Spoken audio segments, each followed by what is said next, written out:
projects. Here's a couple of examples. This is in their legislation, their counterproposal on the CR to keep the lights open. This is what they want to do. They want to spend $24.6 million of your hard-earned dollars as a taxpayer for climate resilience in Honduras. They want to spend $13.4 million for civic engagement in Zimbabwe. They want to send $3.9 million for LGBTQI+ democracy grants in the Western Balkans. They want to spend $2.9 million of your dollars for desert locust risk reduction in the Horn of Africa. And $2 million for, quote, organizing for feminist democratic principles in Africa. We are not doing that. These are unserious proposals from unserious people, and they are playing games while real Americans are being harmed adversely by the shutdown. Yesterday, I read you an excerpt from President Obama's speech during the 2013 shutdown when he advocated for a clean CR to reopen the government and resume negotiations. It sounded very familiar. Democrats cheered him on back then, including Chuck Schumer. He himself said some Republicans' refusal to support a clean CR back then was, quote, the politics of idiocy. Take him at his word. So yesterday we decided to do a little count of the number of times that Chuck Schumer has supported continuing resolutions just since he became the leader of the Democrats in the Senate in 2017. That number came out to 29 out of 30 continuing resolutions. That's how many times he wholeheartedly, enthusiastically supported CRs enacted into law. That's a 97% support rate. What's changed? Well, this time his job is on the line. And we've explained this very clearly because everybody can see the obvious political motivation here behind his decision to shut the government down right now. He helped us avert a shutdown in March by doing the right thing and supporting virtually the identically same continuing CR that we're offering today. And his radical base went crazy, and they haven't forgiven him for it. That's why Chuck Schumer is opposed to it today. That's what changed. It's very obvious. This government shutdown is plainly and simply an exercise in image rehabilitation. This is an attempt at image rehabilitation for Chuck Schumer. So selfishly, completely about himself, he is shutting the government down to hurt other people. He needs to show a fight against President Trump so he can keep his left base happy through the next election cycle. How do we know that? Well, his record shows the obvious truth about it. Again, look at the numbers. Chuck Schumer supported CRs to help avert a government shutdown 29 out of 30 times as leader of his party. And he emphatically supported every single CR enacted into law since 2017, except for one. And of course, you won't have to do much research to figure out who was in the White House during that time. If you said Donald Trump, you'd be right. And it doesn't take a genius to see that's exactly the same reason why he's doing this causing these antics today. So what you'll also notice about the CRs is that they become routine. It's the routine thing to do around here. It's Washington's bad habit. And a CR was meant to be a temporary measure. Is meant and designed to just keep the government open and funded for the people while Congress finishes its work on a final budget. And that's not happened in a long time. CRs have become too common. It's the status quo. It's not the way the founders intended for this process to work. The appropriations process was envisioned to be an exercise in good stewardship. They wanted the members of Congress to have open, transparent, bipartisan, line-by-line debate so that we could spend the people's money wisely. And that's precisely what Republicans are so eager to return to and what we have achieved. We are pushing that boulder uphill, as I've said, and for the first time since 2019, both chambers, House and Senate, have made real progress towards that stewardship goal. But we just need a little more time to finish it. That's the only thing the House-passed CR does. It's a clean, short-term, nonpartisan continuance of funding so that that process can work out. Now, you've all heard Chuck Schumer demand that Republicans have to come to the negotiating table. Well before, this is an important answer to some of the questions that I anticipate you'll ask later because it comes up in every press conference. Why won't you negotiate? Here's the point. We were already doing that. Before the Democrats recklessly shut down the government for their own political purposes, Republicans and Democrats were already engaged in responsible, open, bipartisan processes to find answers to these problems. And what Chuck Schumer means when he says that he wants us to negotiate is that he is demanding, and he said it publicly, I can't believe he says the quiet parts out loud sometimes, but he wants a backroom deal. He wants a backroom deal that the American people will never see. He literally has said, we need the top 4 leaders to go into a room and work this out. Why does Chuck Schumer say that? Because that's how he's operated for decades. He's been in Congress since 1980. I was 9 years old in the 3rd grade when Chuck Schumer got here, okay? He is the broken status quo. We are trying to break the status quo so government works better for the people. And Chuck Schumer is resistant to that because he can't even imagine the way the founders intended for this to work. He doesn't want this open, everybody involved, all members, bottom-up process. He wants 4 people to go in a back room and just make this deal and hoist it down upon everybody else. I'm not participating in that. Chuck Schumer doesn't like that. He doesn't like that we're trying to get Washington to work again because he doesn't know how to operate in that kind of system. And we're certainly not going to allow the American people to be taken hostage for his political gain. I'm going to hand it off first here to the indomitable Dr. Virginia Fox. She is the chairwoman of our House Rules Committee. We call her the Iron Lady of the House. I know she has a lot to say about Democrats' obstruction. She's going to lay out some of the indisputable facts of this government shutdown. Dr. Fox? Thank you, Mr. Speaker. Thanks for your continued work in calling attention to the facts. You remain consistent and concise in explaining to the American people that the Democrats have shut down the government. And thank you to the members of our leadership team and members of the entire conference who've been equally as vocal and engaged. I've listened to the arguments that Democrats have been making since they shut down the government, and I cannot help but shake my head in utter disgust every time. They continue to lie like a rug.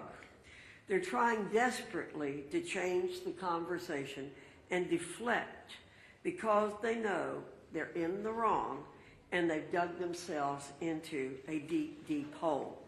We've now entered day 14 of their government shutdown, and as the days go on, more Americans are feeling the pain. Make no mistake about it, this is real pain being inflicted upon real people. Today, 400,000 federal workers will receive partial paychecks. The Speaker called attention to this last week. This will be the last paycheck that these federal workers receive until Democrats grow a spine and reopen the federal government. Meanwhile, you have Chuck Schumer in the Senate who said in a recent interview, quote, "Every day gets better for us," end quote. His statement is as callous as it is tone deaf, and it reveals to everyone how the Democrats continue to use hardworking Americans as pawns in their own grotesque political game. I'll close with a quick observation. As the Speaker said previously, there's a real split screen here in Washington that the American people are watching. While Republicans are the ones who have voted and are continuing to vote to reopen the government, Democrats have treated their own shutdown as one big attention-getting activity. They've taken shutdown selfies, posted weird videos of themselves doing everything except working, and they even hosted a live stream that failed to gain any traction whatsoever. How embarrassing. These are not serious people. They continue to play a dangerous game with the livelihoods of Americans. And contrary to what Democrats believe, every day of this shutdown does not get any better for the American people. That's a stone cold fact. Thank you, Mr. Speaker. Well, thank you, Chair Fox. And as the Speaker talked about, a lot of people said, why have the Democrats continued this charade of shutting down the government and inflicting pain, real pain on millions of families across America? And the Speaker laid it out real clear. Chuck Schumer filed an alternative bill weeks ago of his list of demands, literally a list of demands that he said have to be met before he releases the American people from this torrential pain he's inflicting. And it includes $1.5 trillion of new spending on far-left wish lists. Things like, yes, taxpayer-funded health care for illegals. It's in Chuck Schumer's bill. He guts rural hospitals, all as part of his demand to open up the government. It's not only not serious, it's also destructive. It's something that would actually hurt this country. And why? All so that he can show the radicals and the far left of his party that he's fighting Donald Trump. Everybody knows that's what this is about. Chuck Schumer is scared to death for his political future. He is way more concerned about his political job than he is about the jobs of millions of American families. And it's having a real impact on those families. Today, as has been pointed out, day 14 of the government shutdown that Chuck Schumer imposed on the country, and it is the day where checks would normally be starting to be processed for all of the government workers, many of whom will not get a paycheck because of Chuck Schumer's shutdown. You're already starting to see flight delays, families trying to go visit a relative, maybe go see one of their family members get married, go on a family vacation. They're not able to do that because of Chuck Schumer's shutdown. Our men and women in uniform at risk of losing their pay. And I will credit Donald Trump for a lot of things, but if you look, President Trump has not sat by and just waited for Chuck Schumer to get over his tantrum. President Trump has continued to do his job for the American people. And thank God, because the world is a safer place with President Trump at the helm. We saw that yesterday. What an historic day.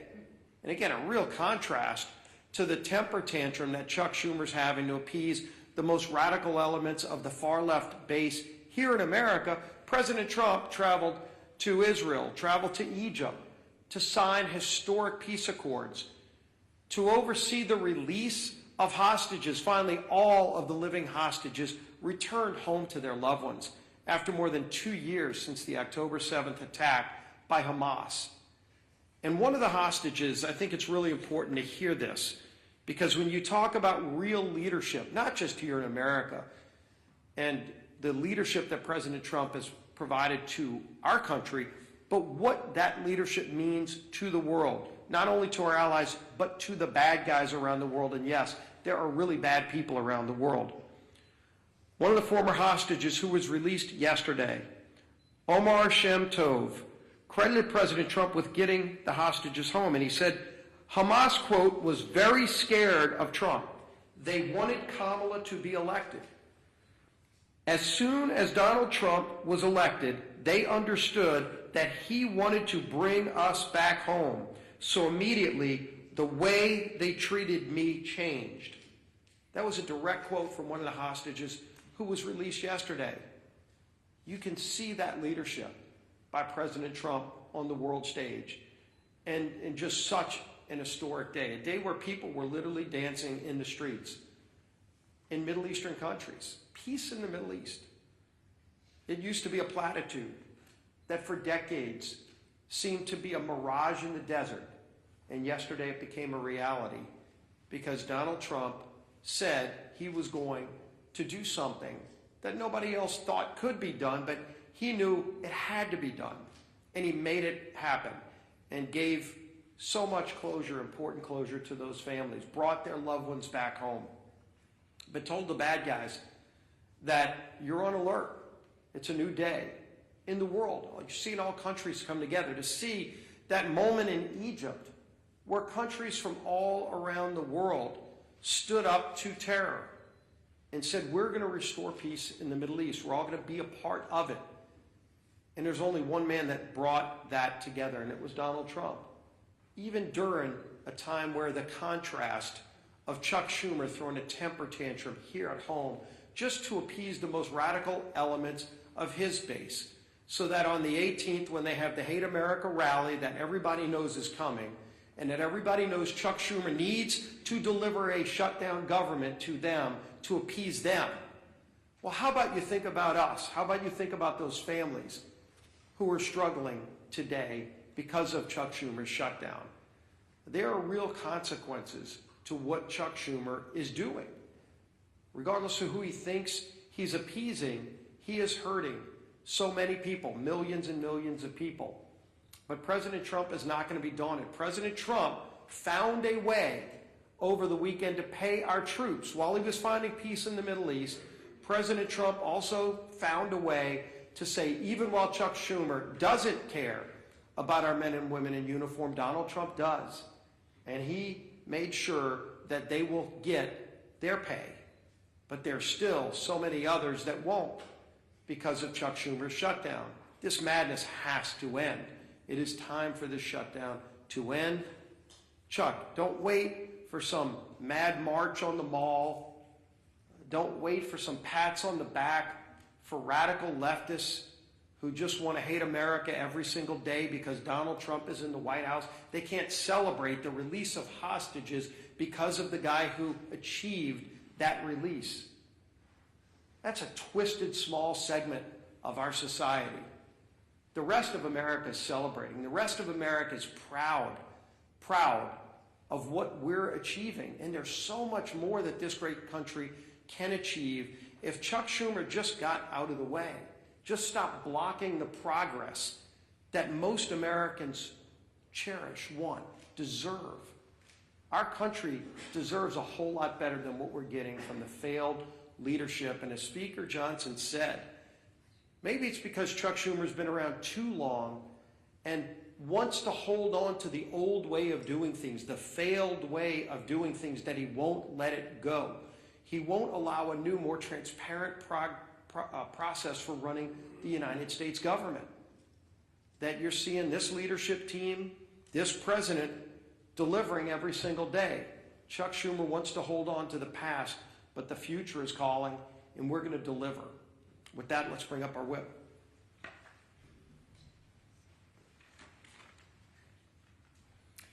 As the speaker noted, today should be a day of celebration. President Trump achieved a historic peace deal in the Middle East. The last living hostages held in captivity by Hamas have been returned with their families, reunited with their families. Yet, we're all here today marking day 14 of the Democrat shutdown. And to make matters even worse, if the Democrats had things their way, this would also mark the first week that our troops would not receive their paychecks. But thanks to the leadership of our Commander-in-Chief, President Trump, members of the military and their families will not be used as pawns in Chuck Schumer's shutdown game. Come tomorrow, our troops will get paid. But the consequences of the Democrat shutdown are real. And unfortunately, they're only just getting started. OMB has already been forced to lay off its first round of federal workers. It doesn't have to be this way. Chuck Schumer, if you open the government today, this would end. If the Democrat shutdown continues, though, more Americans won't see a paycheck at the end of this month. Benefits like SNAP will be put at risk. Airports will be flooded with flight cancellations and delays amid the busiest time to travel all year. And the list goes on and on. Why? Because Chuck Schumer and the Democrats would rather cater to the pro-terrorist wing of their party than to reopen our government. We've said it from this podium, it feels like 1,000,000 times, and we'll say it again. Republicans have done our job. We have a nonpartisan clean CR ready in the Senate to be sent to President Trump's desk immediately, tonight, if they will pass it. We only need 5 Senate Democrats to break ranks with Chuck Schumer, vote for the same CR that they supported just 6 months ago, and reopen the government for the people they were elected to serve.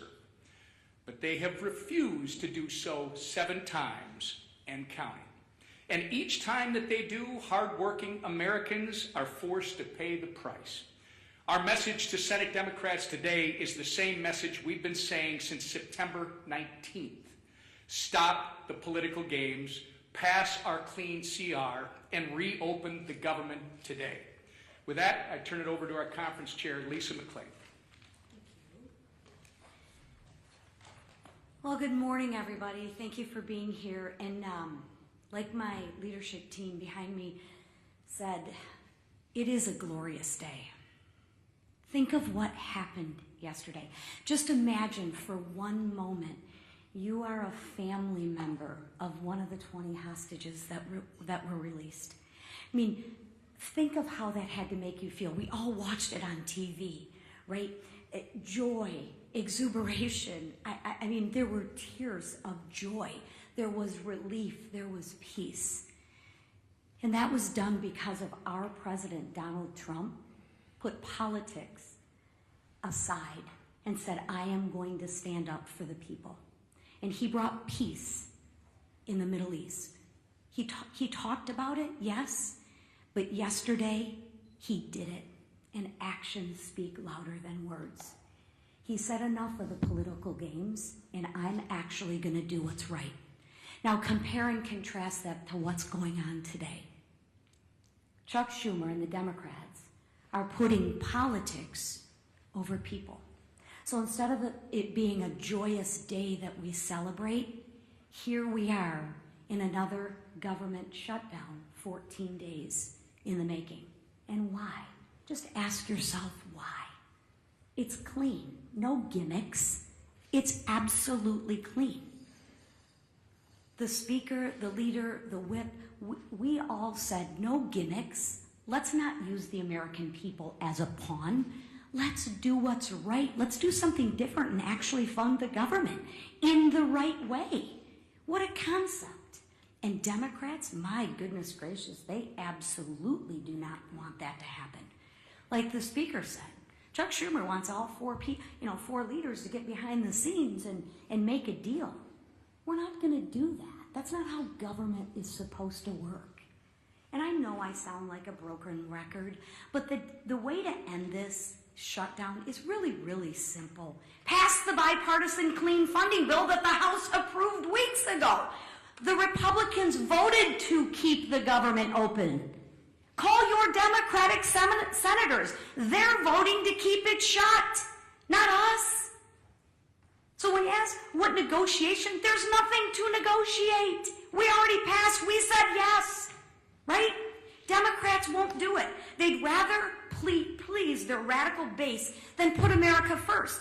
Listen, I'm grateful to President Trump for finding a way to keep milk flowing to moms and babies through the WIC and paychecks going to our troops. Yes, I'm happy, but that's not going to last forever, right? So there again, he's even putting people over politics. I mean, come on.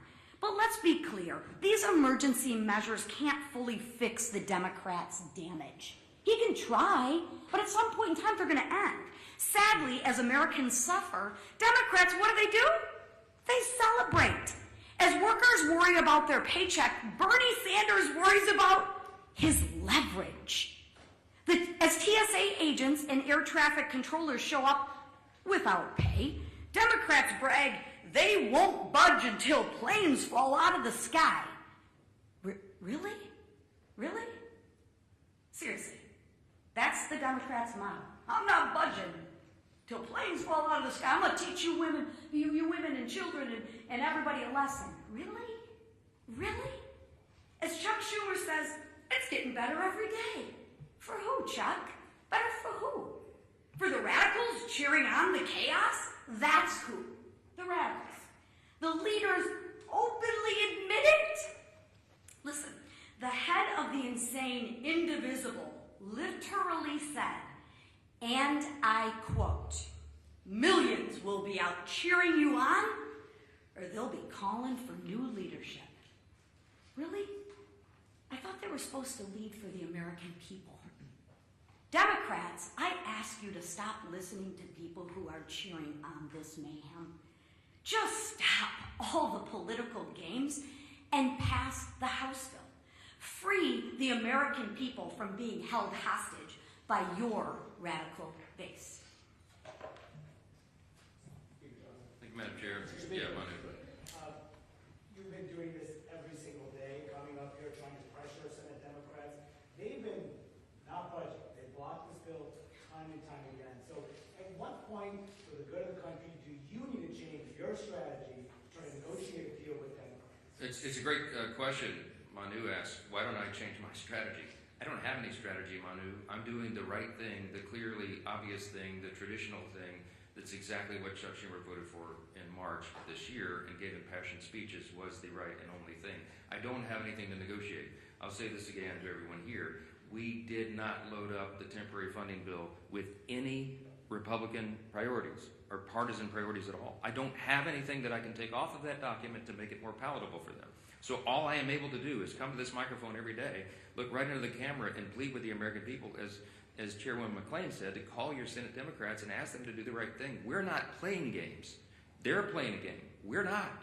The strategy is to do the right and obvious thing and keep the government moving for the people. Why don't we closer to their position? Their position is this, Manu. Their position is they want to spend $1.5 trillion in your tax dollars to fund nonsense overseas. They want to give $200 billion to illegal aliens. We are not going to do that. We're not going to do it. The American people don't want us to do it. And they're using this for partisan political purposes to give themselves cover. They don't want the Marxists to kick. Chuck Schumer doesn't want to get a Marxist candidate challenge, AOC or someone else. Mamdani is probably going to be sadly, shockingly, the mayor of New York City. Marxism is on the rise. Hey, this is not your father's Democratic Party, everybody, okay? They're turning into communists, openly. And so Chuck Schumer does not fashion himself as a communist just yet. So he's got to show a fight to these people. That's what this is about. I'm not playing his game, Manu. I cannot go in and say, oh, gee, Chuck, what can I offer you? You know what? Maybe we'll just send $10 billion overseas to LGBTQ plus, initiatives in, the Horn of Africa or Malaysia or wherever you want to do that. No, we're not wasting taxpayers' dollars. Chad. Mr. Speaker, good morning. Thank you. You said last week that you would swear in Adelita Grijalva whenever she wanted. She's written a letter to your office. You've not sworn her in. I understand about pro forma sessions. Yes. Doesn't your resistance to not swear her in add fuel to the fire that this is about the Epstein files? No. Let's talk about Grijalva and Epstein. Okay. Once more for everybody. Everybody in Congress, I think, is for maximum transparency of the Epstein files. That is underway right now. Let me point out before I go further, all of the files were in the possession of the Biden-Harris Department of Justice for 4 years. Every single thing that we're talking about right now was in their sole possession. They could have released it. They could have done anything. Ro Khanna, all the Democrats who are jumping up and down making noise about this, didn't say a peep about it for 4 years. I don't know why, but this is another partisan manufactured thing. Is it a serious problem? Yes. I've sat with the victims, some of the ladies who bravely have come forward and talked about the horrors that they sustained because of traffickers on Epstein Island and all the things he was involved in. Everybody involved in that should have the full weight of justice descend upon their head. And we're all for that. We want every single person who had anything to do with that to be exposed. But there's as many as 1,000 victims estimated. That's what the victims say. There may be 1,000 women who were made to suffer these unspeakable harms because of this. Many of them were underage at the time. They have not all chosen to come forward like some of these other brave women have for obvious reasons. And we have to make sure that when the files are released, their names are redacted so they don't suffer further harm. We have a duty and a responsibility. You can't just wave a wand and just, open the floodgates. You have to make sure that the victims don't suffer additional harms. That's all we've said. Let's make sure it's done the right way. That's underway, by the way. The House Oversight Committee asked the Democrats and Republicans on that committee who are working on that vigorously.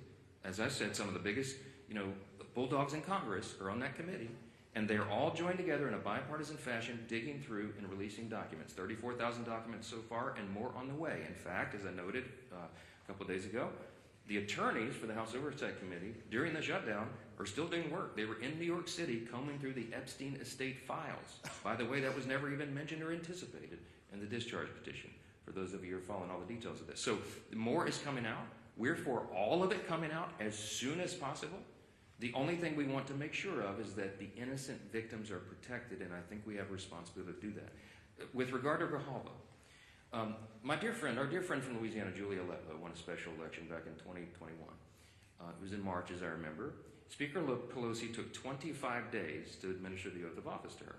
Now, no Democrats, jumped up and down and screamed about that, nor do I recall any Republicans, because everybody understood this is the process of the House. You do it as soon as you're able to do it. Ms. Grijalva won her election, and credit to her. She's going to fill her father's seat. I congratulate her. We're happy for her to serve. I'm going to be happy to administer the oath to her as I am to every member who wins who is duly elected to this body. It's a great honor. But she won her election after the House was out of session. So we've not had a full session. She deserves to have all the pomp and circumstance that everybody else does. She deserves to have a full House of members and go down and do the speech and have her family and friends in the balcony.